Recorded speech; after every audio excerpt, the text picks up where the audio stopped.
পবিত্র ঈদ উল ফিতর উপলক্ষে ব্রাহ্মণবাড়িয়ায় চলছে শেষ মুহূর্তের কেনাকাটা। শহরের পুরাতন কোর্ট রোডের এফএ টাওয়ার থেকে ঈদের কেনাকাটার খবর জানিয়েছেন পূর্বাঞ্চলের ব্যুরো প্রধান পীযূষ কান্তি আচার্য।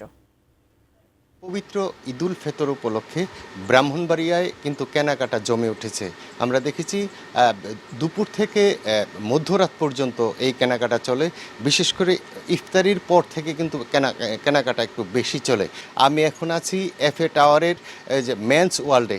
আমরা মেন্স ওয়ার্ল্ডেও দেখলাম যে এখানে কিন্তু আমরা বেশ কিছুক্ষণ যাবত আছি, এখানে কিন্তু প্রচুর লোকজনের সমাগম আমরা দেখতে পেয়েছি এবং বেশ বেচা কেনাও চলছে। আমি একটু কথা বলতে চাই মেন্স ওয়ার্ল্ডের যে এখানকার যে ম্যানেজার রয়েছে, এখানে আসলে কি আসলে আপনার বিক্রি হচ্ছে?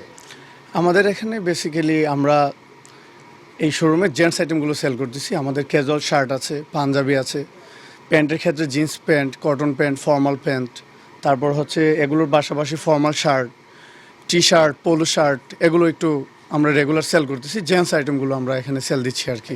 ব্র্যান্ডের আইটেমই বেশি চলছে। হ্যাঁ, ব্র্যান্ডের আইটেমগুলো একটু বেশি চলতেছে। আমাদের নিজস্ব প্রোডাক্ট হয়, নিজেরা ম্যানুফ্যাকচারিং করি। আমাদের কিছু সিগনেচার আইটেম আছে, যেমন ক্যাজুয়াল শার্টটা আমাদের সিগনেচার আইটেম, পাঞ্জাবি এবং জিন্স প্যান্ট, এগুলোর চাহিদা সব থেকে বেশি থাকে এবং দেখা যায় রোজা ছাড়াও অন্যান্য সময় আমরা এই আইটেমগুলো সব থেকে বেশি সেল করি।